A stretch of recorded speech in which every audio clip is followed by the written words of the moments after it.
प्रत्यक्ष सचदेवा प्रश्न पूछते हैं, बाबा आप कहते हो कि खुशी और आनंद इन दोनों में क्वांटिटेटिव फर्क नहीं है, क्वालिटेटिव फर्क है। यानी कि ऐसा नहीं कि चरम खुशी आनंद बन जाए। और दूसरा, आप कहते हो कि संभोग से समाधि की ओर कभी नहीं पहुंचा जा सकता, जबकि ओशो कहते हैं कि संभोग से समाधि की ओर पहुंचा जा सकता है। कृपया इसको विस्तारपूर्ण कथन करने का कष्ट करें।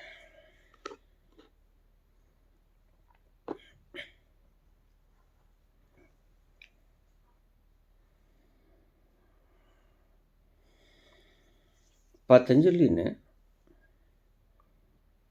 और महावीर ने अष्टांग योग वर्णन करते हुए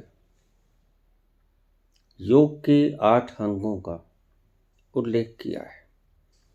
यम, नियम, आसन, प्राणायाम, प्रत्याहार, धारणा, ध्यान, समाधि।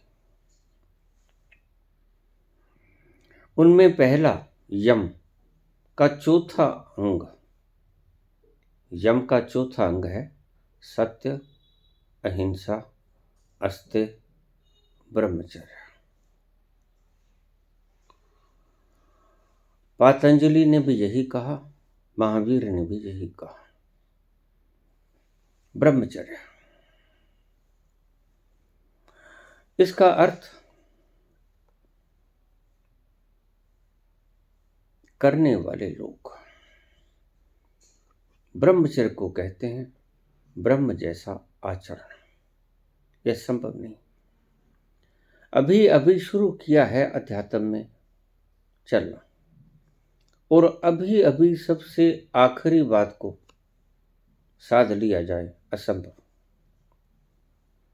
ब्रह्मचर्य बिल्कुल अंतरिम अवस्था है, आत्यंतिक आखिरी अनुभूति है ब्रह्मचर्य। पहले ही अंग में इसको साधा नहीं जा सकता, तो ब्रह्मचर्य का अर्थ कुछ और होगा। महावीर भी ऐसा ही कहते हैं। वो भी सत्य, अहिंसा, अस्तेय, ब्रह्मचर्य, अपरिग्रह, वो अहिंसा को मुख्य चुनते हैं, ब्रह्मचर्य को थोड़ा गौण रखते हैं।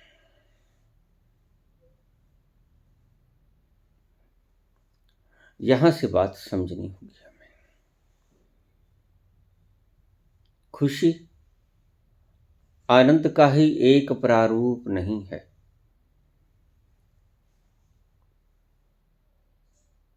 तो ओशो कहते हैं, एक एक शब्द को ध्यान से सुनिएगा।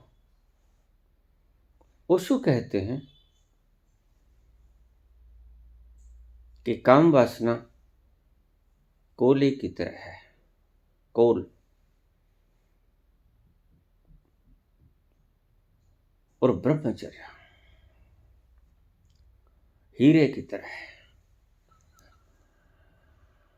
और कोयला हीरे में परावर्तित हो जाता है। जैसे ही वो धरती के गर्भ में अरबों साल पड़ा रहता है, कोयला हीरा बन जाता है। बिल्कुल तर्क ठीक है, निश्चित। लेकिन खुशी, आनंद नहीं बन सकते। क्यों? कोयला हीरे में परिवर्तित हो जाता है because both are the allotropes of carbon. दोनों कार्बन के एलोट्रॉप्स हैं और इनकी केमिकल संरचना एक है। जब केमिकल संरचना एक है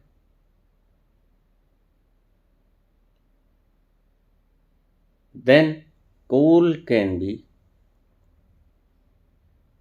ट्रांसफर इन डायमंड। कोयला हीरा बन सकता है जबकि दोनों की रासायनिक संरचना एक है। कोयले की रासायनिक संरचना वही है जो हीरे की है, निश्चित रूप से। और कोयला पृथ्वी के गर्भ में पड़ा पड़ा अरबों सालों में हीरा बन जाता है, ये भी सत्य है। लेकिन खुशी की संरचना वही नहीं है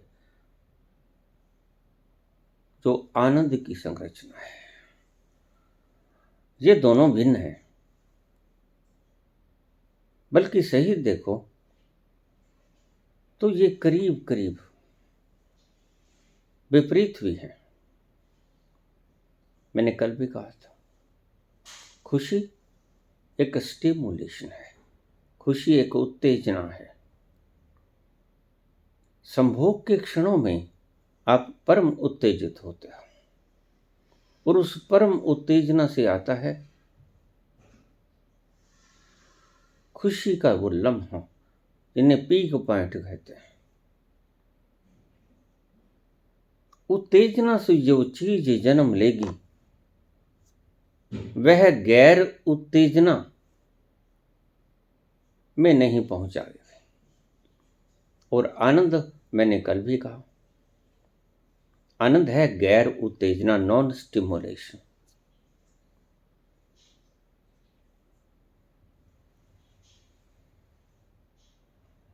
काम वासना है स्टिमुलेशन, एक्सट्रीम स्टिमुलेशन। और आनंद है non stimulation, extreme non stimulation. दोनों में सिर्फ फर्क ही नहीं है, वर्ण करीब करीब विपरीतता भी है। कोयला हीरे में परिवर्तित हो सकता है, जैसे आप कहो कि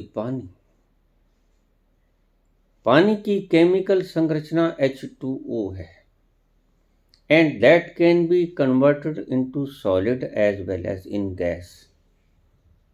वह ठोस और गैसीय द्रव्यों में, पदार्थों में बदला जा सकता है।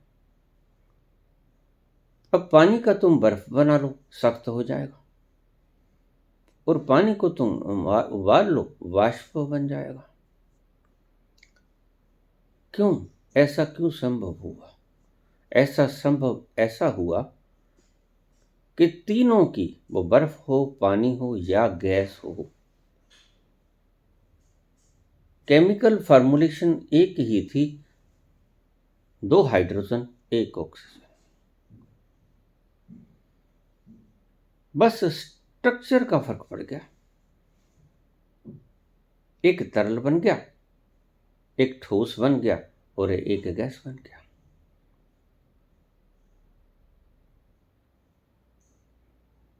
अगर केमिकल संरचना एक है तो उसका स्ट्रक्चरल ढांचा बदला जा सकता है। कोयले को डायमंड में बदला जा सकता है क्योंकि both are allotropes of carbon.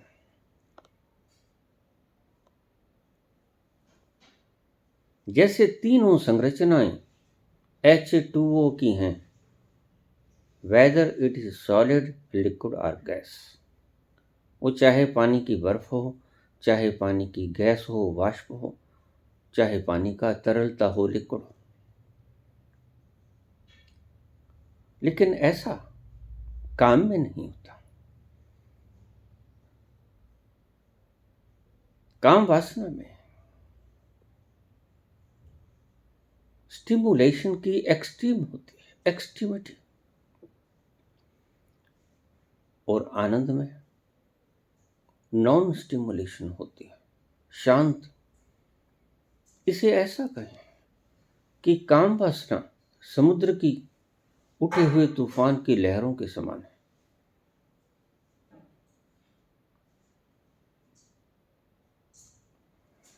जिसे हम खुशी भी कह सकते हैं, और समाधि, संबोधि, जिसे हम आनंद कहते हैं, वह झील की तरह मौन, शांत। और दोनों में बुनियादी भेद है, दोनों विपरीत हैं।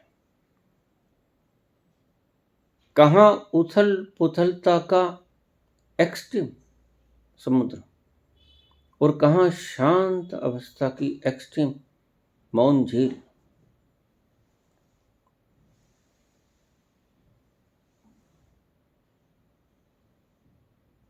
अब इसको फिर ठीक से समझिएगा। आज जो प्रचार हो रहे हैं वो तुम्हें कभी भी उस आनंद का अनुभव नहीं होने देंगे, और काम में तुम जिस तथाकथित आनंद की बात करते हो वो आनंद नहीं होती, वह खुशी होता है।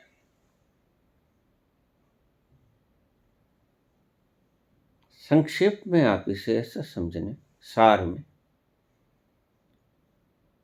कि इंद्रियों का प्रत्येक अनुभव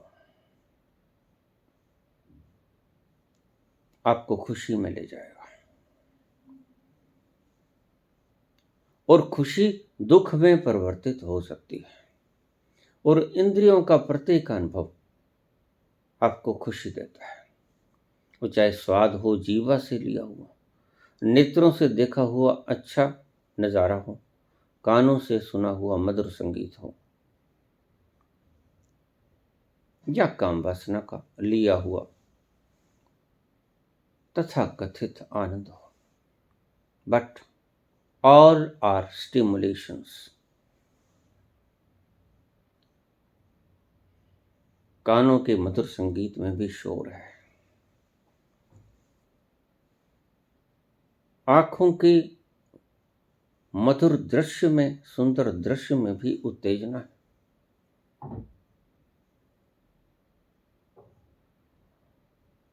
संभोग में तो परम उत्तेजना है, एक्सट्रीम स्टिमुलेशन।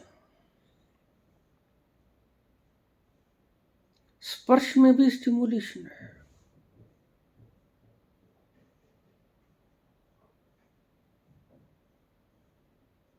सूंघने में भी स्टिमुलेशन है।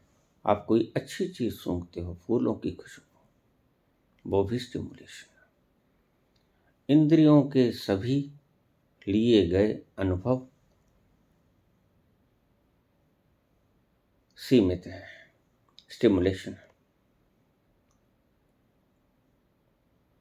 और आनंद इंद्रियातीत है, आपने सदा से सुना है लेकिन अर्थ कभी नहीं किया। वह अनुभव इंद्रियातीत है, वह इंद्रियों के से पार है, इंद्रियों के अनुभव से पार है। इट मीन्स वह इंद्रियों से आनंद लिया नहीं जा सकता। इंद्रियातीत का अर्थ यही हुआ। आनंद का अनुभव कभी इंद्रियों से लिया नहीं जा सकता, क्योंकि वह इंद्रियातीत है। और सभी ग्रंथ, उपनिषद हों, वेद हों, सनातन के या जिसके भी धर्म के, अनुभव ये एक मत है कि तुम्हारे अपने स्वभाव का आनंद इंद्रियातीत है। इंद्रियातीत है तभी तो तुम इंद्रियों के सुख से पार जाओगे, तो इंद्रियातीत आनंद का अनुभव कर पाओगे। अगर वह इंद्रियों से लिया हुआ खुशी का ही एक आयाम होता, खुशी की ही एक्सट्रीमिटी होती, तो आपको इंद्रियों से मिल जाते। लेकिन क्योंकि ये इंद्रियों से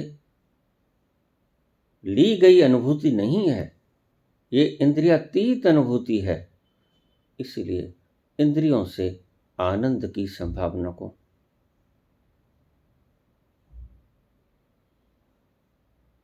कभी भी सोचना मत कि इंद्रियों से हमें उस आनंद की एक झलक भी मिल जाएगी।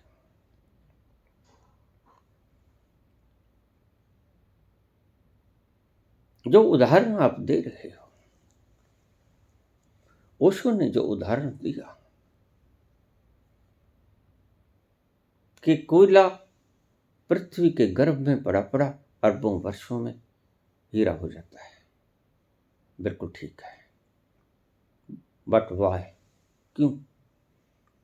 Because both diamond and coal both are the allotropes of carbon, वो कार्बन के ही प्रारूप हैं दोनों। इसलिए कोयला संरचना सेम रहेगी, उसकी chemical formulation will not change.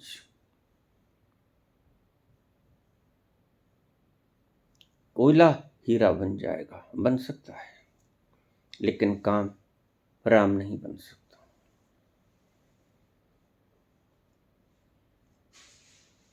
मैं ओशो के इस अनुभव से ज्यादा बढ़िया तुलसी का ये शब्द ज्यादा अच्छा समझता हूं। जहां काम तह राम नहीं, जहां राम तह काम।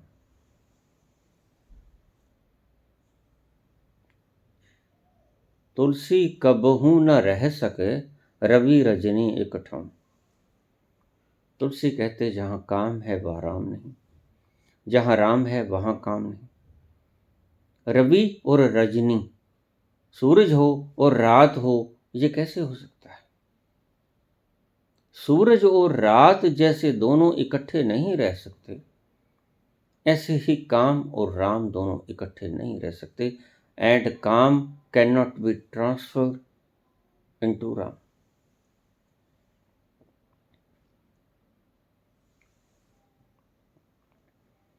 और खुशी को कभी भी आनंद में तब्दील नहीं किया जा सकता।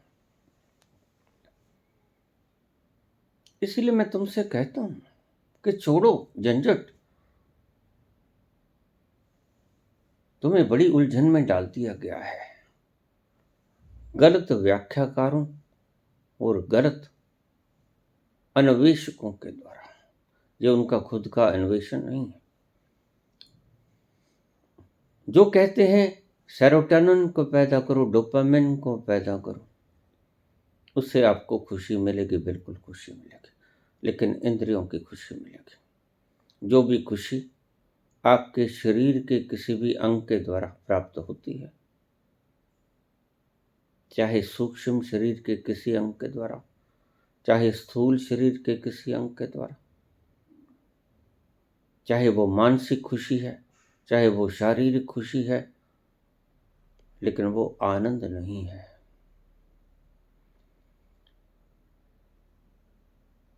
इसलिए खुशी के लम्हे गुजारो, हंस खेल के गुजार दो, नाचते गाते गुजार दो।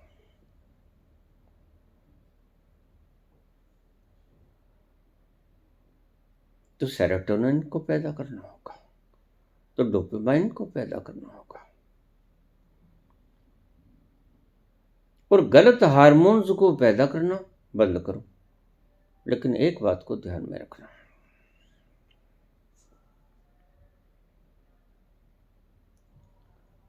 असीम खुशी जब पैदा होती है तो आपको उसकी झलक मिलनी शुरू हो जाती है, थोड़ी सी। जैसे हम कहते हैं कि संभोग में लाखों बार आनंद किया जाए, अंतरंग क्षणों में लाखों बार सामूहिक रूप से रहा जाए, तो उसका एक क्षण संबोधि के बराबर होगा। गलत है, ये तुलना कभी हो ही नहीं सकती। मैंने पहले भी कहा कि खुशी और आनंद, there is not a quantitative difference between the two. दोनों में संख्यात्मक या गुणात्मक भेद नहीं, बट क्वालिटेटिव डिफरेंसेस देयर। गुणात्मक फर्क है। सुख की कुछ और सत्ता है, आनंद की कुछ और सत्ता है, और सुख इंद्रियों से मिलता है और आनंद इंद्रियातीत होकर मिलता है। शरीर की इंद्रियों से सुख मिलता है, आनंद नहीं। ये बात मैंने आपको साफ कर दी। मनस की खुशी से सुख मिलता है, हैप्पीनेस मिलती है, आनंद नहीं। आनंद कुछ और है। इसलिए बढ़ाइए, मैं ये नहीं कहता कि विषाद की हार्मोन से पैदा कीजिए, कॉर्टिसोल पैदा कीजिए, एड्रेनलिन पैदा कीजिए, मैं ये नहीं कहता।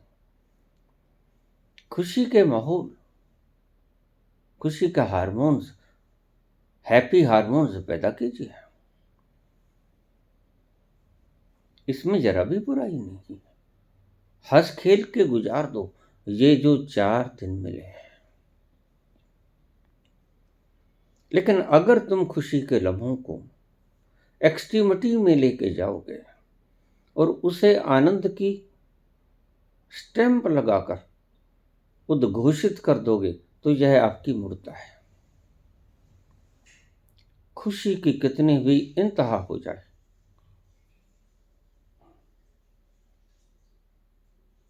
लेकिन वो आनंद नहीं बनता। खुशी कितनी ही गुणित हो जाए, कितनी ही संख्यात्मक गुणात्मक हो जाए, वह आनंद में नहीं तब्दील हो सकता। तो इसीलिए आध्यात्मिक अनुभव शारीरिक खुशी और मानसिक खुशी से अलग है, दूर है, beyond body and mind, beyond. When you cross the limit of body and mind,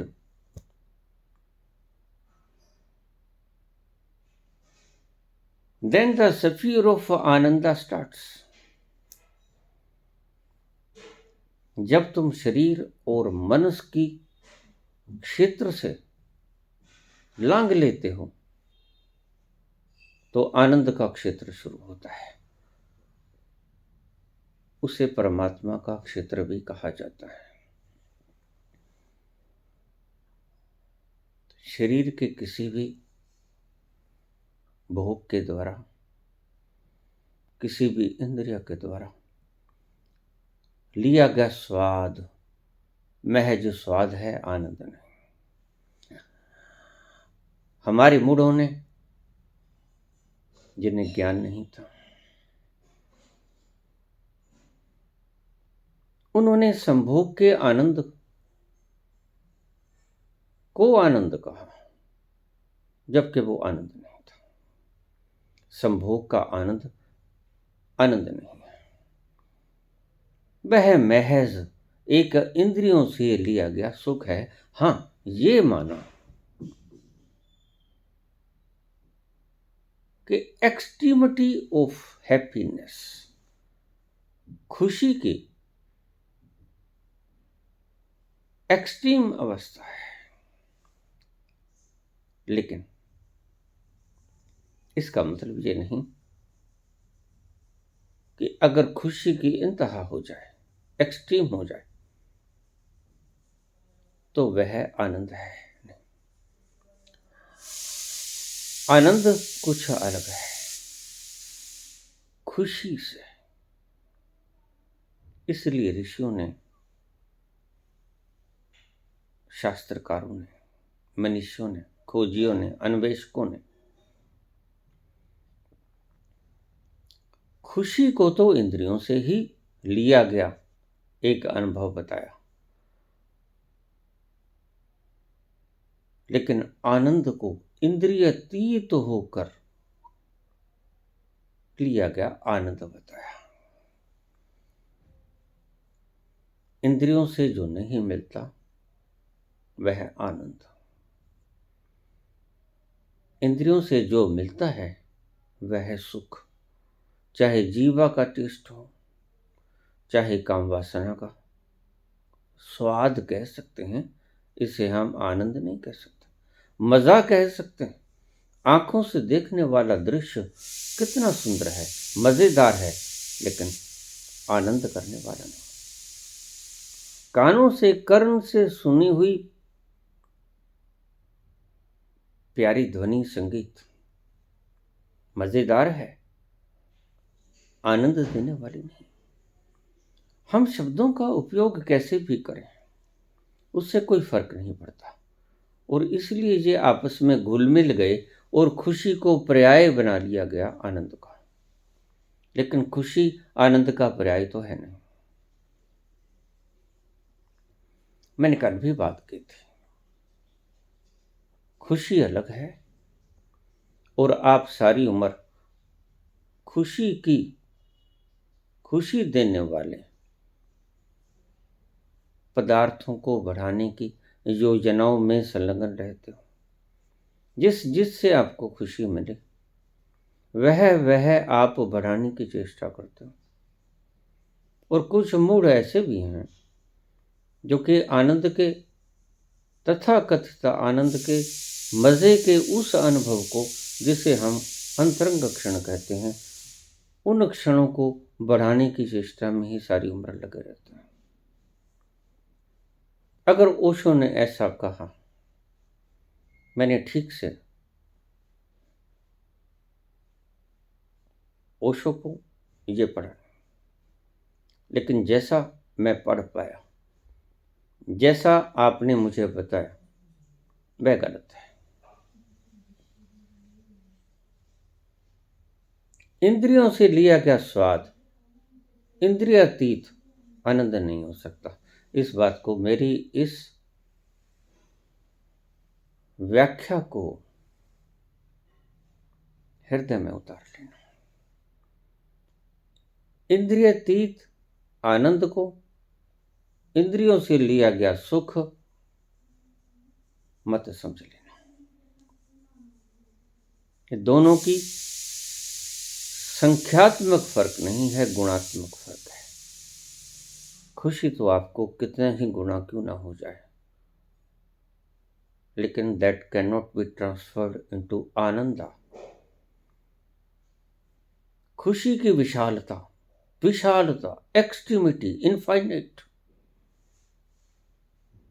भी आनंद का एक क्षण का अनुभव भी तुम्हें नहीं दे सकता।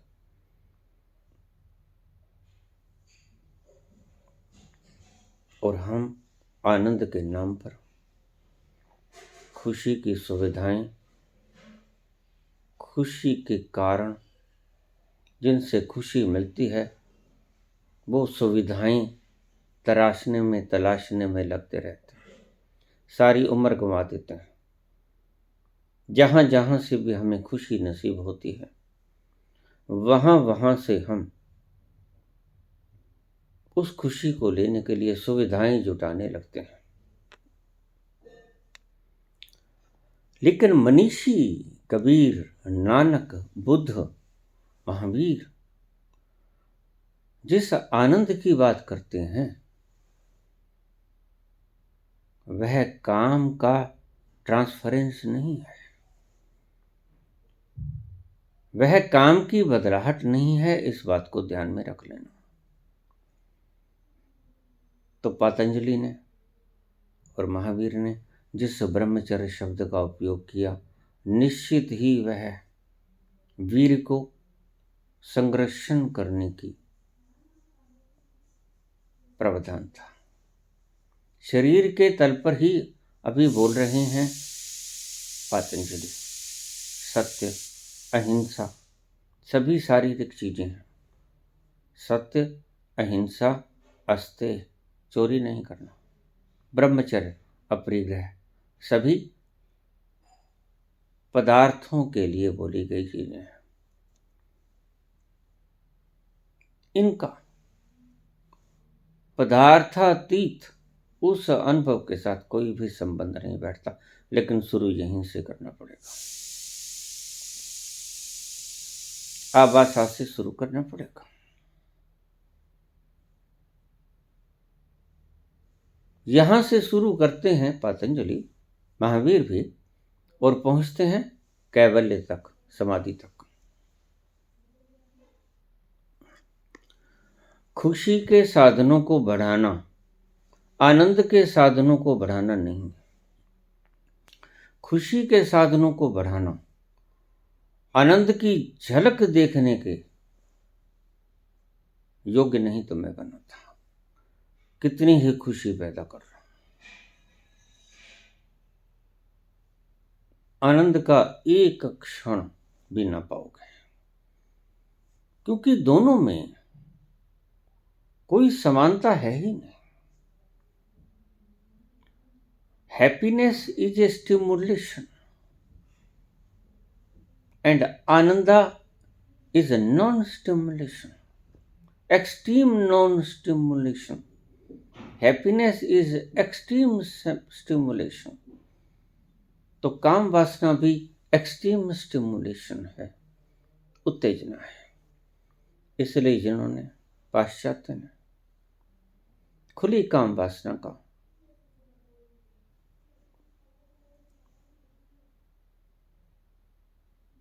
सिद्धांत खोजा, वह चूक गए। पूर्व में इस चीज का पता था।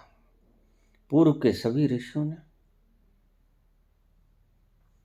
ब्रह्मचर्य के ऊपर जोर दिया। निश्चित ही वह दमित ब्रह्मचर्य नहीं था, निश्चित ही वह दमित ब्रह्मचर्य नहीं था।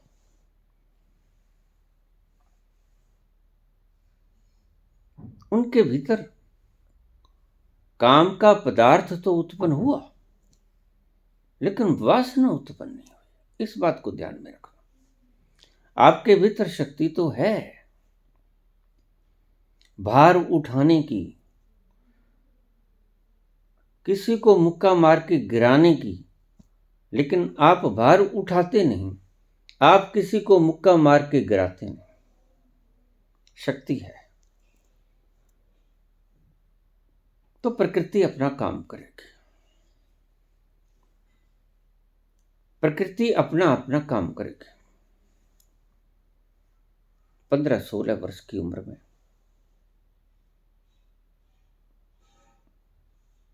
स्पर्म्स बनने शुरू हो जाएंगे मेल के, और जो भी 10, 12, 15 जब भी शुरू होता है, पीरियड्स शुरू हो जाएंगे इस तरह फीमेल का। यह प्राकृतिक शरीर की संरचना का सिद्धांत, यह होगा।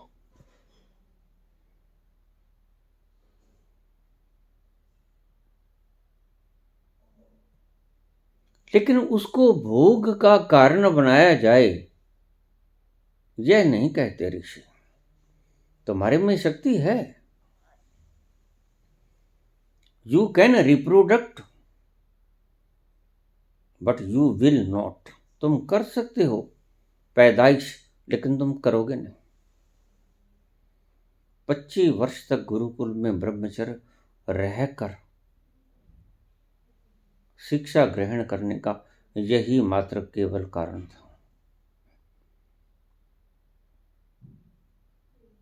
और लड़का और लड़की दोनों को अलग अलग रखने का विधान यही संकेत था।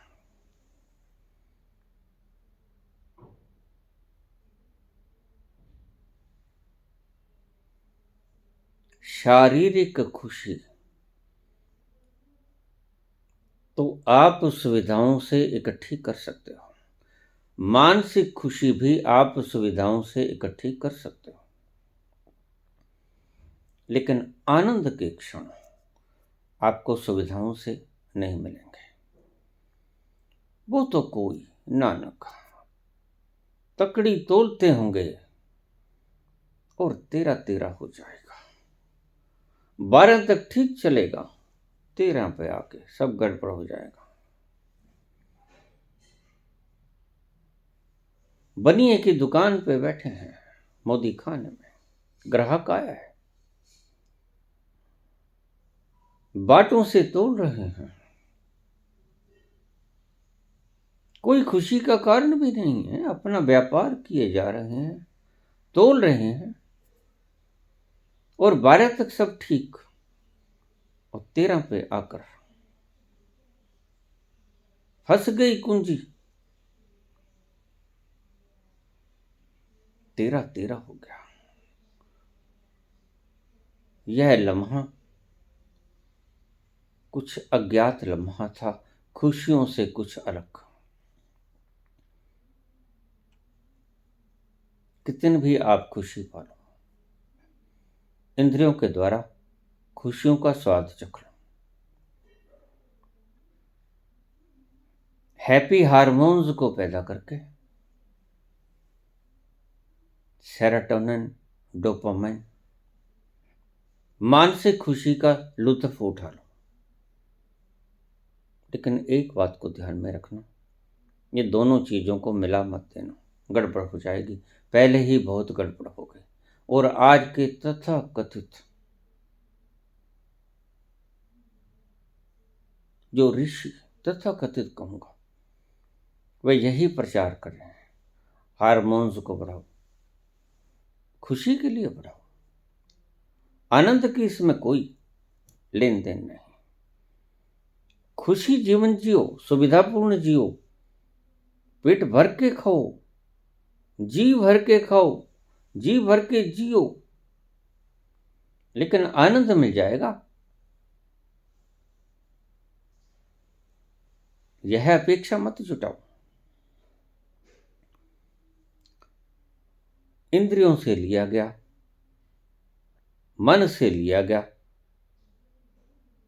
सभी स्वाद, उसको खुशी कहते हैं संत।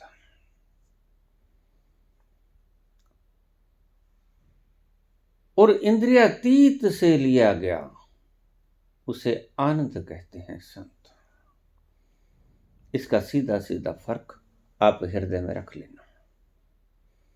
जो भी स्वाद, जो भी सुख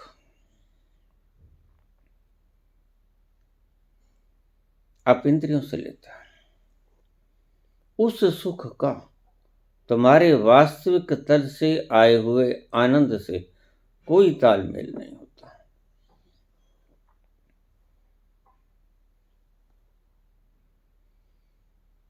तुम्हारी खुशी के लम्हे कितने ही लंबे हों, तुम्हारे खुशी के लम्हे कितने भी एक्सट्रीम हों, लेकिन उनमें आनंद की एक क्षण की झलक भी तुम नहीं पाओगे। आनंद कुछ अलग है, खुशी कुछ अलग है, और खुशी आनंद का पर्याय नहीं है, जो आज तक आप समझे थे, गलत समझे थे। आपने खुशी और आनंद के व्याख्याओं को एक कर दिया, जबकि इनमें एकता कुछ भी नहीं। ये बिल्कुल ठीक है कि कोल डायमंड में बदल जाता है, और पानी बर्फ और वाष्प में बदल जाता है, लेकिन अगर आप ये कहो कि पानी नमक में बदल जाता है, कैसे बदलेगा? हाँ, समुद्र का पानी नमक में बदल जाएगा, क्योंकि उसमें NaCl है, उसमें साल्टी द्रव्य है, साल्टी पदार्थ है। सुखाओगे, पानी वाष्प बनकर उठ जाएगा, और सोडियम क्लोराइड, नमक, पानी बनकर उठ ना सकेगा, वो थाली के भीतर रह जाएगा। पानी नमक बन जाए ये असंभव, पानी वाष्प बन जाए ये संभव, पानी बर्फ बन जाए ये संभव। ये तो पानी की ही संरचना के 3 रूप हो गए, सॉलिड, गैस और लिक्विड।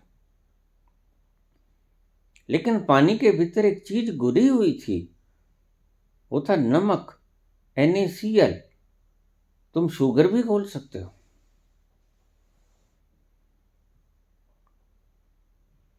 पानी नमक में तब्दील नहीं हो सकता, इस बात का ध्यान रखना।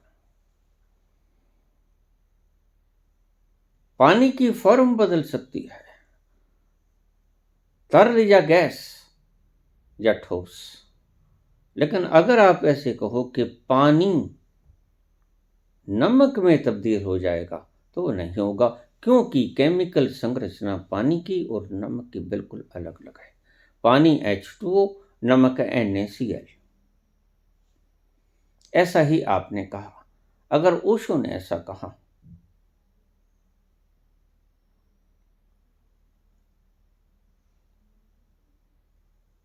तो मेरे अनुभव में गलत कहा, जरा भी इसमें ठीक नहीं। यह जो पाश्चात्य की खुले सेक्स का आमंत्रण है, आनंद तक तुम्हें कभी नहीं पहुंचाएगा। सेक्स के द्वारा, काम के द्वारा तुम राम तक तो नहीं पहुंच पाओगे। Kaam vasana can not be transfer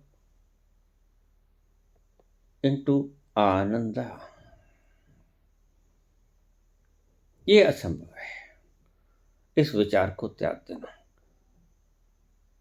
इसलिए कहां बुद्ध पैदा कर पाया पाश्चात्य? पश्चिम में कोई बुद्ध नहीं पैदा हुआ। विचारक पैदा हुए, दार्शनिक पैदा नहीं हुए।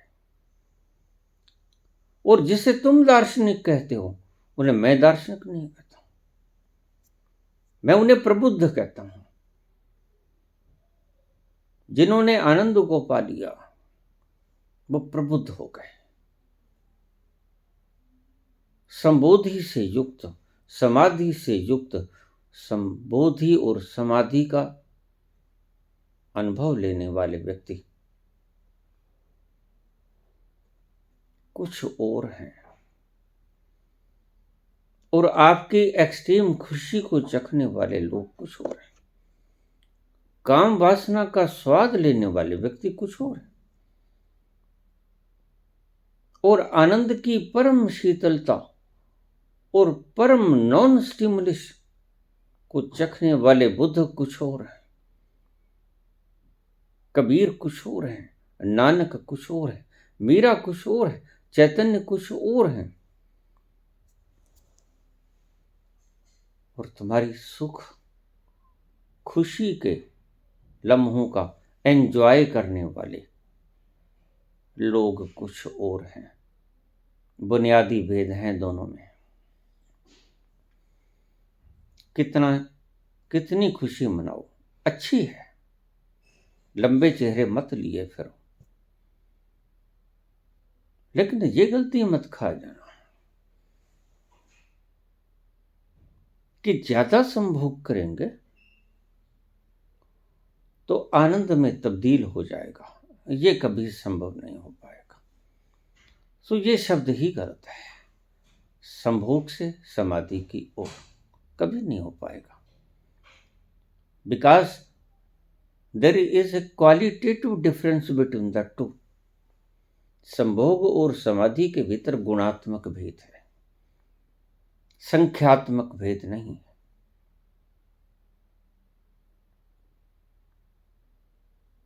क्वालिटी का भेद है, क्वांटिटी का भेद नहीं है। इसलिए संभोग को कभी भी समाधि के भीतर ट्रांसफर किया ही नहीं जा सकता।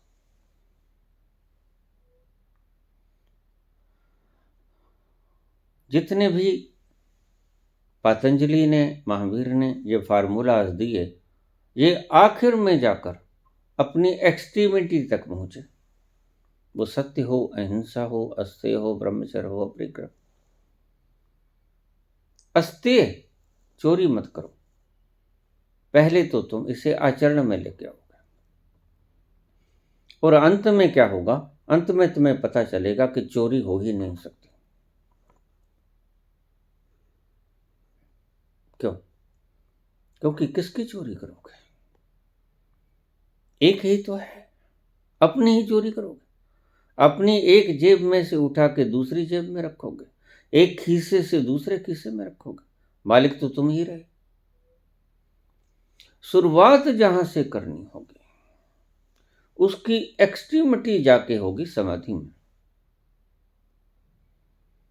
इसलिए ये एक कायदा पढ़ा रहे हैं पतंजलि और महावीर। यम, नियम, आसन, प्राणायाम, अष्टांग योग के द्वारा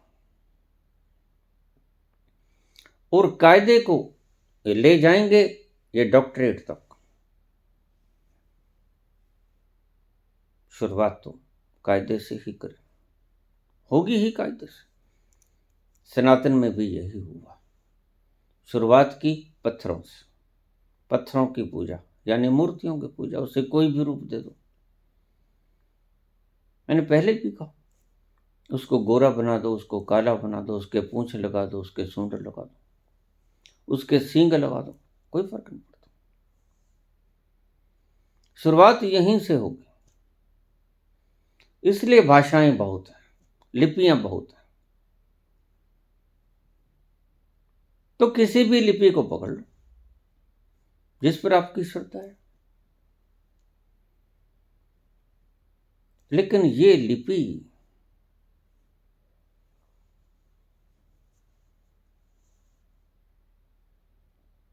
आत्यंतिक सत्य नहीं है। इस लिपि को शुरुआत में तो ठीक सीखना पड़ेगा, लेकिन बाद में इसे छोड़ना भी पड़ेगा। ये भी ध्यान में रखना। छोड़ना इस अवस्था में कि बाद में उसका विस्तार देखना पड़ेगा, वो भी मानना पड़ेगा। अब तुम कहते हो ए अनार, कल को तुम कहोगे ए अनार भी ठीक।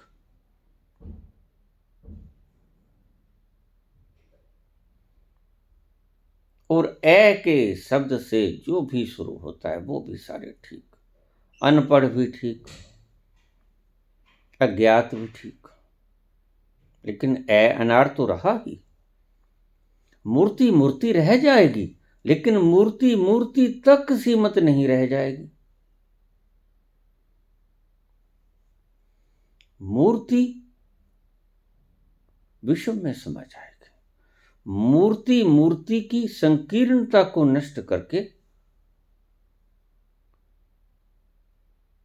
अस्तित्वगत हो जाएगी। मूर्ति की संकीर्णता समाप्त हो जाएगी, मूर्ति की विशालता विराटता प्रकट हो जाएगी। लेकिन शुरुआत यहीं से करनी होगी। मूर्ति है कायदा, ए अनार आ आम, यहां से शुरू करना होगा। और मूर्ति का ही आगे फैलाव बढ़ता जाएगा। और एक वक्त ऐसा आएगा, मूर्ति भी रहेगी और मूर्ति इतनी फैल जाएगी कि वह अस्तित्वगत हो जाएगी, इतनी विराट हो जाएगी, मूर्ति को समाप्त नहीं करना है। मूढ़ लोगों ने मंदिर तोड़ दिए, बुत खाने तोड़ दिए। मूर्ति के भीतर नहीं है, नहीं नहीं, तुम गलती खा गए। मूर्ति के भीतर नहीं है, ये तो ऐसा है जैसे कायदे को पाड़ दिया जाए।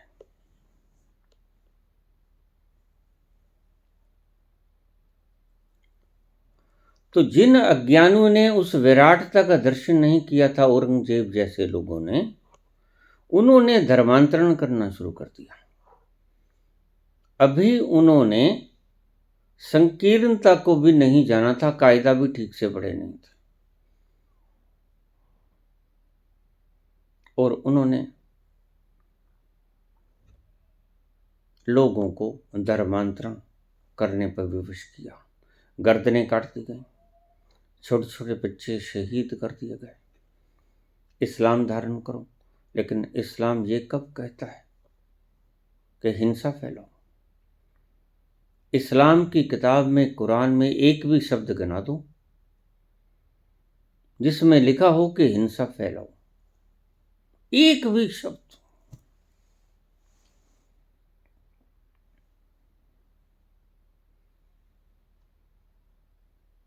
कुरान में कहीं भी ढूंढने से भी आपको नहीं मिलेगा हिंसा। ये गलत प्रचार है। एक धर्म विशेष का असम्मान है।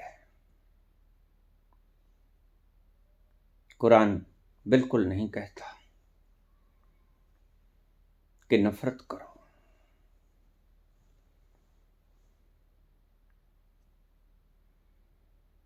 कुरान प्रेम का संदेश देता है, ईसा प्रेम का संदेश देता है, बुद्ध प्रेम का संदेश देता है, सनातन भी प्रेम का संदेश देता है। और यहां सनातन को मानने वाले प्रेम का संदेश नहीं दें तो उनको तुम सनातनी कहोगे? सनातन कौन? जो प्रेम का प्रचार करे और जो प्रेम को बढ़ने से रोके वो सनातन नहीं होता। सनातन का जो स्ट्रक्चर है वो आपके भीतर बैठा हुआ है और वो महाप्रेम है।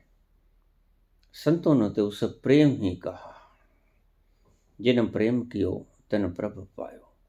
प्रेम ही परमात्मा का दूसरा रूप है।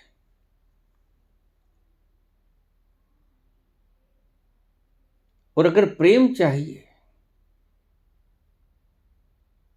तो अहम को समाप्त करके उस प्रेम को पा जाओ। शीश दे ले जाए। लेकिन प्रेम को नफरत के पैगामों से तोड़ने वाले लोगों तुम्हें सनातन कहने पे शर्म नहीं आएगी?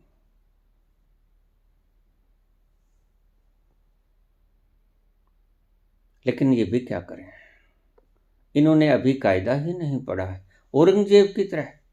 और अकेला औरंगजेब ही मूड नहीं था, आज कितने ही औरंगजेब विरोधी धਿਰ में भी बैठे।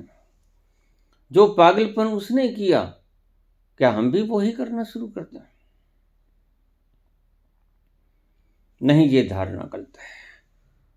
बुद्ध बिल्कुल ठीक। बुद्ध कहते हैं घृणा से घृणा को समाप्त नहीं किया जा सकता, घृणा को प्रेम से ही समाप्त किया जा सकता है। यही आत्यंतिक सत्य है। जो घृणा करता है उससे प्रेम करो। इफ स्लाइटेड, महात्मा गांधी ने कहा, slight the slight but love the slighter. उसकी घृणा से घृणा हो, घृणा को तोड़ो, उसको प्रेम लौटाओ। If slighted slight the slight but love the स्लाइटर।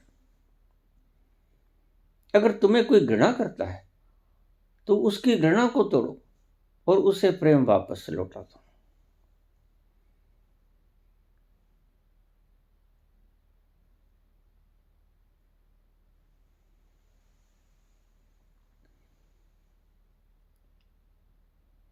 खुशी आनंद में तब्दील कभी नहीं होगी।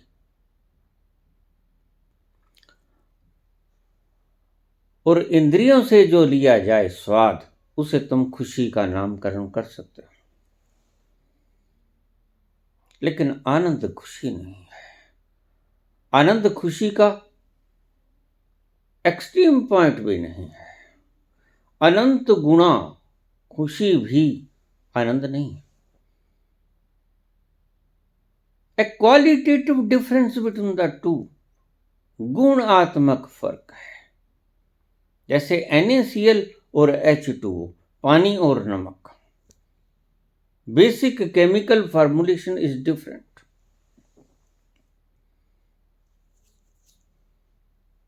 तो अगर ओशो ने ऐसा कहा, मेरे अनुभव में ऐसा नहीं आता।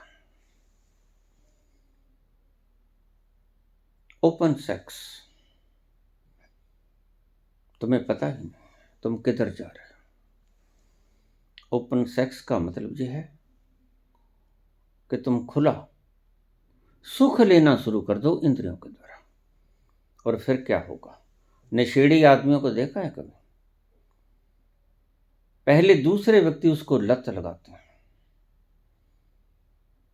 फिर उसको तलब लगती है, लत जगती है, फिर वो घर का सामान बेचना शुरू कर देता है, फिर घर का सामान सारा बेच देता है, फिर वो लोगों को लूटना शुरू कर देता है। आज जितनी लूटपाट की घटनाएं हो रही हैं, ये सभी ऐसे ही लोग हैं जिनको लत लग गई है नशे की।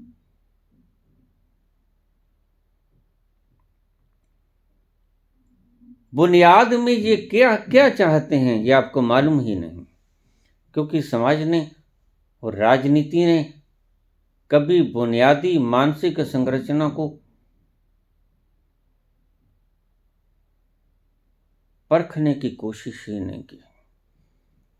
ये सभी लोग जो नशे की लत का शिकार हैं, भीतरी आकांक्षा इनकी है आनंद की एक झलक लेने की, और जिस दिन इन्हें आनंद की एक झलक मिल जाए उस दिन ये नशे से कोसों दूर हो जाएंगे। और ऐसा नहीं कि नशेड़ी व्यक्ति ही नशे की लत लगा लेते हैं, तुम्हें भी नशा है। कोई चाल मस्त, कोई हाल मस्त, कोई माल मस्त, तुम भी ऐसी ही चीजों के मस्त हो दीवानो, तुम्हें भी लत हो गई है। और पाश्चात्य ने तो बिल्कुल ही कमाल कर दिया। जिस चीज से भी सुख मिले सुख ले लो, क्योंकि उन्हें आनंद का कुछ अनुभव ही नहीं। उनके लिए खुशी ही सर्वोपरि है। तो ओपन सेक्स का ये सिद्धांत फ्रायड के द्वारा फैलाया गया, लेकिन चूक गया। पाश्चात्य मनोवैज्ञानिकों ने ओपन सेक्स की बात समझाई,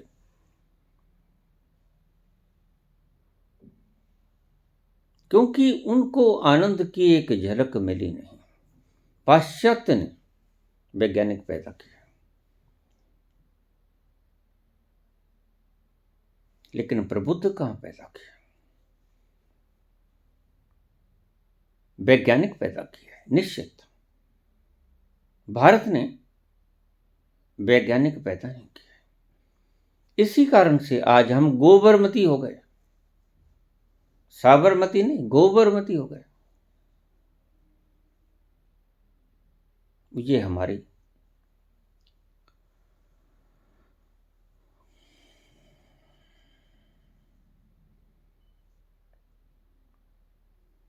दुर्भाग्य रहा हमारे देश का।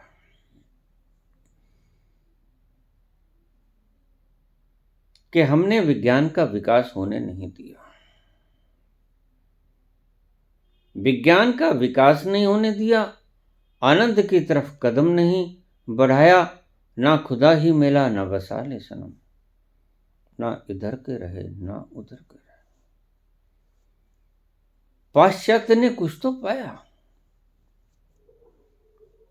द्रव्य इकट्ठा किया, विकसित बने, लेकिन हमने क्या किया? हमने कागजी कार्रवाई की, महज नारे दिए, और नारे कागजी कार्रवाई होती। ब्लैक बोर्ड के ऊपर लिखा गया भोजन, ब्लैक बोर्ड के ऊपर लिखा गया रोजगार, ब्लैक बोर्ड के ऊपर लिखा गया पानी, फार्मूलेशन, कागजी कार्रवाई सरकारों द्वारा।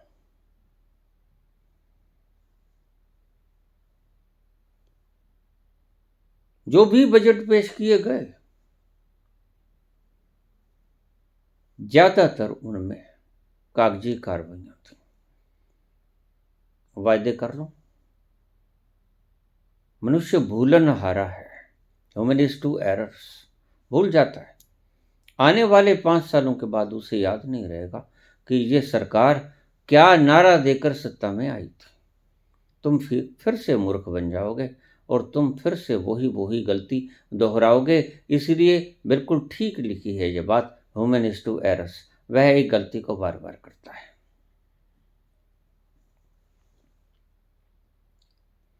Happiness is not anand, ecstasy, eternal ecstasy, असीम आनंद नहीं है। Happiness is not ecstasy, ananda, खुशी, बिल्कुल अलग अलग बातें हैं।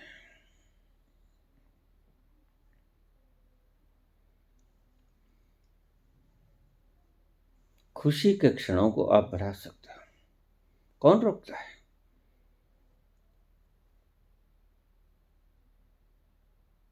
जैसे भूख लगी हो तो माला जपने से या साइकोलॉजिकल इस विचार को प्रगाढ़ करने से कि भूख मर गई, भूख मर गई, भूख मर गई, भूख तो ना मिटेगी। ये ठीक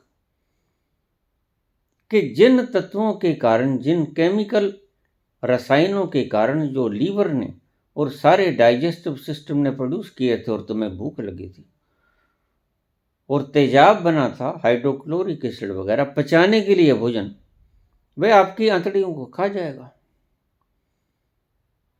अगर भोजन नहीं खाओगे तो भूख लगी है तो उसका एक ही उपाय, माला बैठकर जाप मत करो और उसके उलट भी जपना शुरू मत करो। भूख नहीं लगी है, भूख नहीं लगी है, मरोगे, रोगों से ग्रस्त हो जाओगे। क्योंकि जो भीतर रासायनिक द्रव्य छोड़े गए हैं, भीतर की फैक्ट्रीज के द्वारा अपने अपने जूसेस छोड़े गए हैं, वो आपको पता नहीं, वो एसिडिक है। और अगर आप कोई वस्तु ना फेंकोगे पेट में तो वह पेट को ही खा जाएगा। पेट की झिल्ली सड़ जाएगी उस तेजाब से जो कि भोजन पचाने के लिए हमारी फैक्ट्रीज ने पैदा किया था। आज आपको यही सिखाया जाता है। भूख लगी है तो जपना शुरू कर दो, नहीं लगी, नहीं लगी, एंटीडोट क्या होगा इस, तुम शरीर और मनस में उलझे हुए एक उलझन, शरीर और मनस में उलझे हुए एक उलझन हो। तुम एक उलझन हो। अगर सही से आपकी व्याख्या की जाए, डेफिनेशन की जाए तो मनुष्य आज एक उलझन बन के रह गया है। उसे पता ही नहीं कि वह क्या पा सकता है। उसे पता ही नहीं कि ये बीज खुशबूदार उद्यान भी बन सकता है। उसको इसकी पोटेंशियलिटी का पता ही नहीं। उसको बीज की संभावनाओं का कुछ भी पता नहीं कि इसकी खिलावट इतनी अद्भुत हो सकती है कि यह विश्वव्यापी खिलावट बन जाए, विश्वव्यापी खुशबू बन जाए, सम्मोहित कर दे सारे उद्यान को, सारे विश्व के सारे अस्तित्व को। मनुष्य को पता नहीं। मनुष्य को उलझा दिया गया है बहुत तरफ से, बड़े आयामों से, और मनुष्य निरंतर दुर्गति के भीतर चला जा रहा है। उसकी चेतना ज्यादा दब रही है, ढक रही है, उसको अपनी वास्तविकता का पता ही नहीं चलता।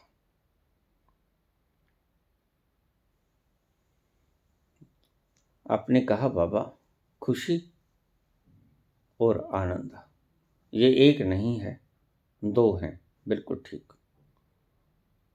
खुशी का फैलाव, खुशी की अनंतता,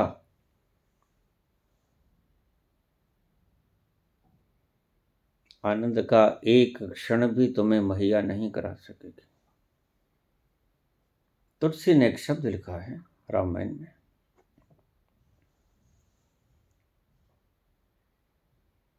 उसमें आता है तूल न ताही सकल मिली, जो सुख लव सत्संग,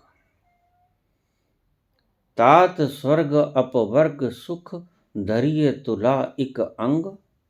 एक तरफ तो स्वर्ग अपवर्ग के जो सुख है वो एक पलड़े में रख दो। तूल न ताही सकल मिली, वो सभी का इकट्ठा जोड़, जो सुख लव सत्संग, जो सत्संग के एक क्षण में, मात्र सिर्फ एक क्षण में देखने से मिल जाता है, वो आपके सभी स्वर्गों के सुख एक पलड़े में रख दो और उस आनंद का एक क्षण दूसरे पलड़े में रख दो। दूसरा पलड़ा फौरन झुक जाएगा।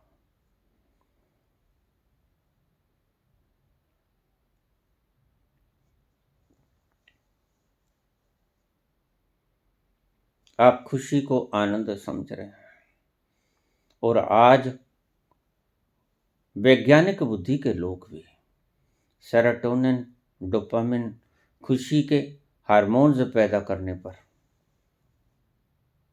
लंबे लंबे प्रवचन, हजारों लोग आज इस तरफ दौड़ पड़े हैं।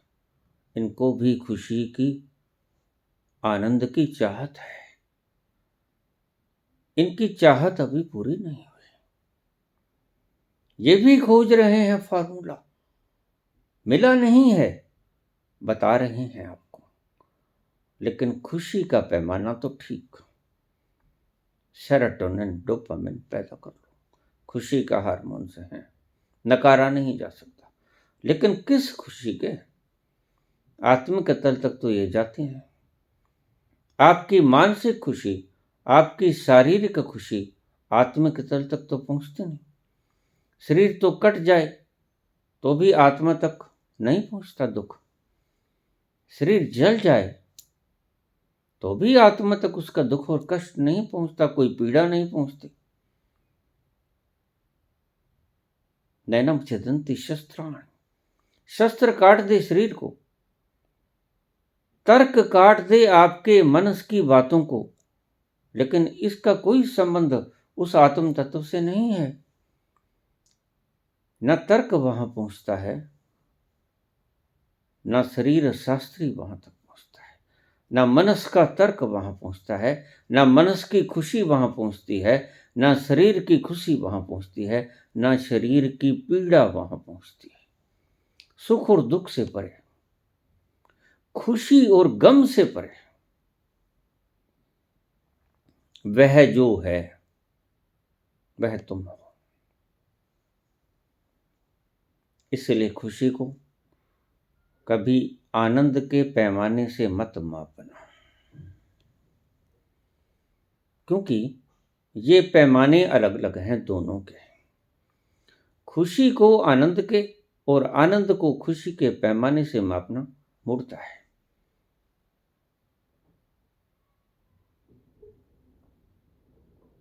ये तो बिल्कुल ऐसा हो गया जैसे आसमान को हम फीटों से, मीलों से, हमारी इकाइयों से मापना शुरू कर दें। आकाश कितना बड़ा है, नहीं मापा जा सके।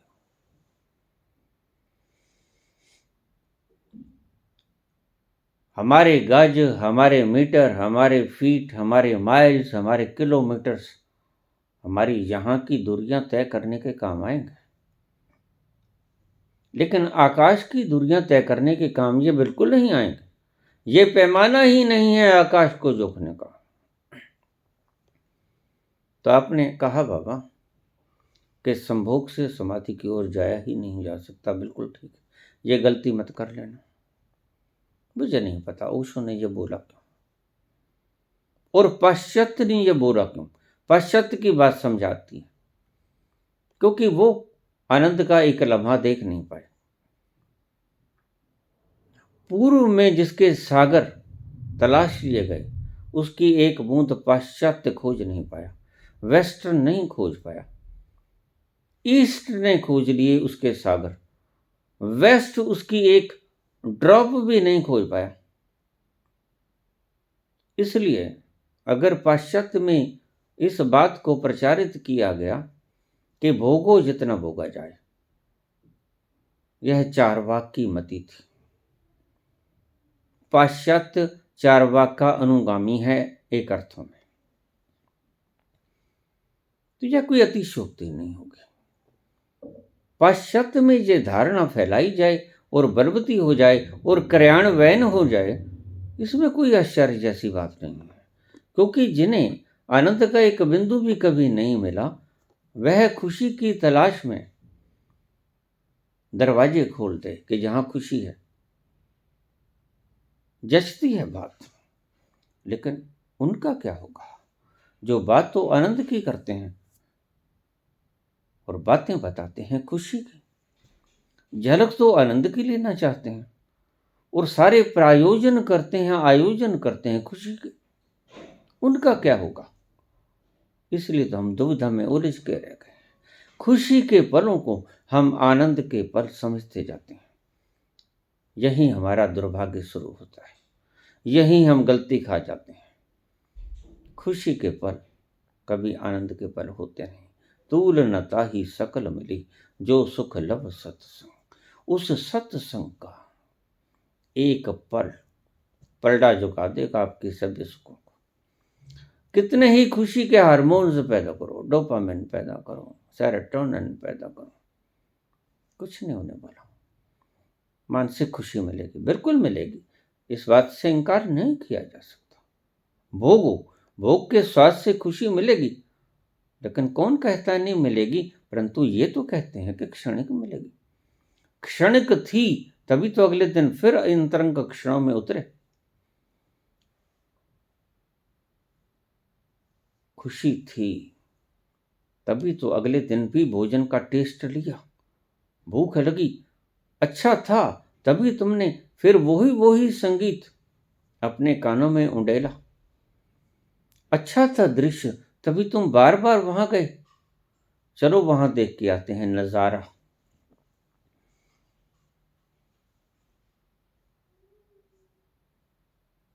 सिंबॉलिक सुख मिला, क्षणिक सुख मिला, बिल्कुल मिला, इसको इनकार नहीं किया जा सकता। लेकिन मूढ़ता तब शुरू होगी जब तुम खुशी के पैमाने से आनंद को तोलना शुरू कर दोगे। यह तो असंभव है, यह तो बिल्कुल असंभव है। यह तो जिसने भी धारणा बनाई, धारणा तो पाश्चात्य की है। ओशो कैसे फंसे गए इसमें, मुझे नहीं समझ पड़ता।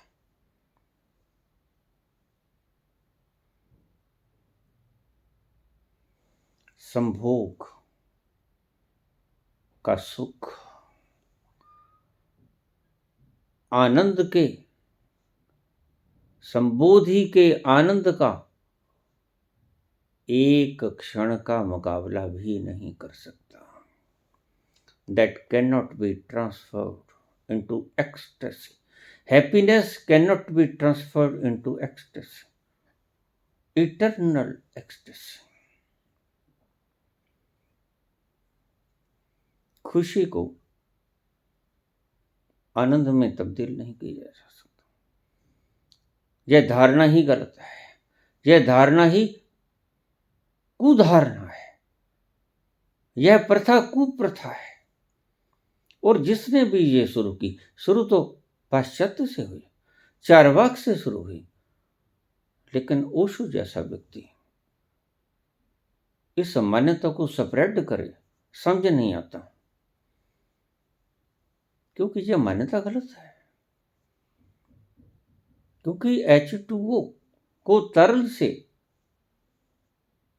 बर्फ बनाया जा सकता, वाष्प बनाया जा सकता। H2O से NaCl कैसे बनाया जा सकता, नमक कैसे बनाया जा सकता, समझ नहीं आई बात। खैर छोड़ो, कैसे कहा ओशो ने, आज है नहीं। शायद उसके शिष्यगण इसका कुछ बखान कर सकें। आमंत्रित है,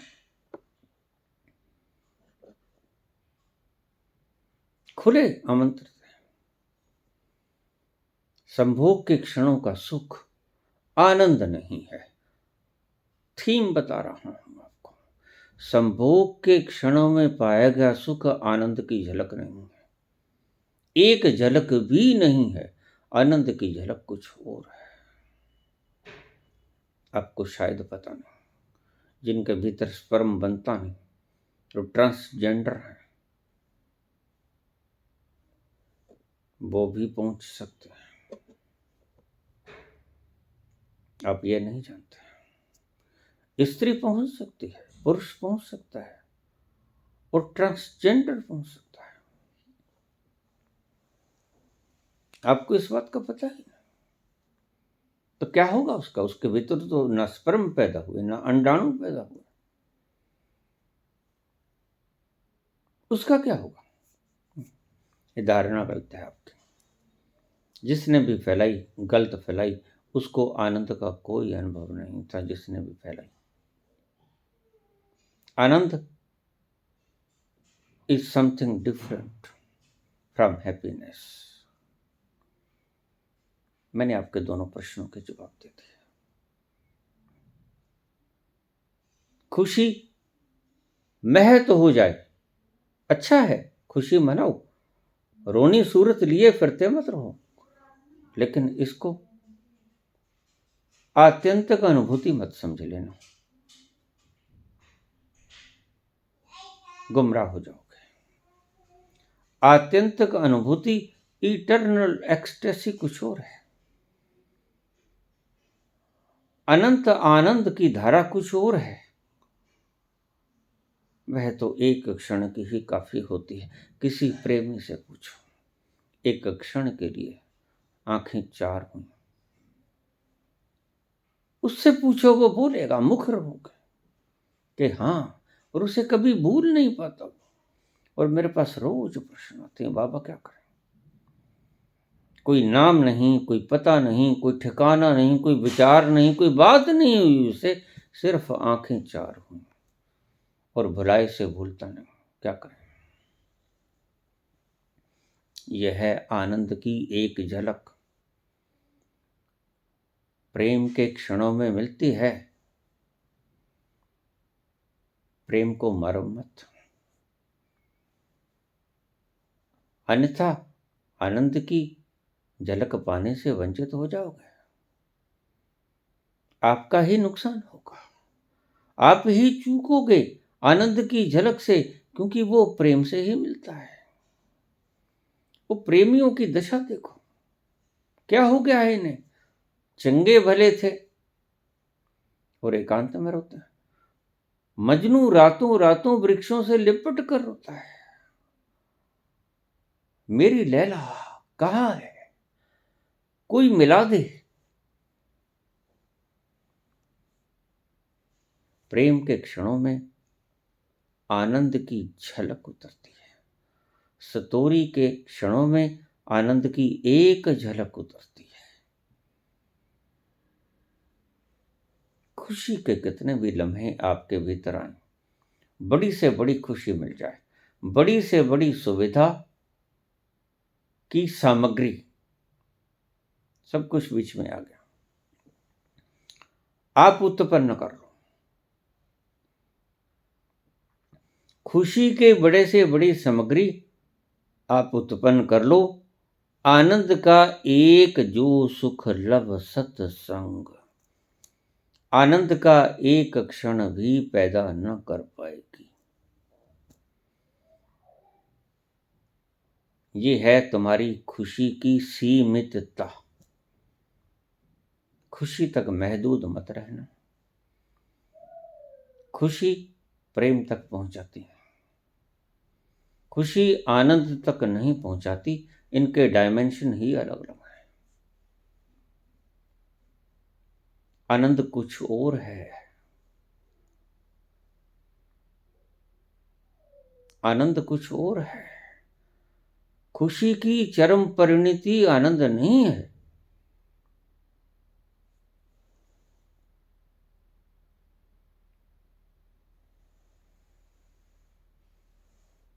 आपकी खुशी जो आप काम वासना में खुशी लेते हो,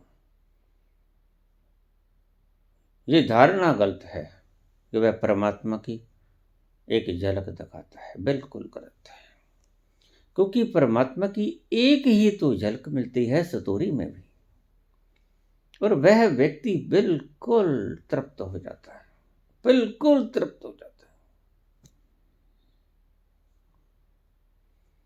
उसके भीतर तृप्ति उतर जाती है। लेकिन सारी दुनिया को मैंने निहारा, तृप्ति तो किसी के भीतर भी नहीं। और संभोग का आनंद तथा कथित वो रोज चखते हैं, और आनंद का जरा भी इनके भीतर भाव दिखता नहीं, और तृप्ति की इनके भीतर हृदय में कोई दिखता नहीं संतुष्टि। लेकिन कबीर तो ये बात नहीं कहते। कबीर तो बिल्कुल इससे उल्टी बात कहते हैं। कहत कबीर सुनो भाई साधो, कहत कबीर सुनो भाई साधो, साहेब मिलहीं सबूरी में, साहेब मिलहीं सबूरी में, मनड़ो लाग्यो मेरो राम, फकीरी में, फकीरी में, मनड़ो लाग्यो मेरो राम। जो सुख पायो राम भजन में, जो सुख पायो राम भजन में, वो सुख नहीं, वो सुख नहीं अमीरी में, मनड़ो लाग्यो मेरो राम, फकीरी में, फकीरी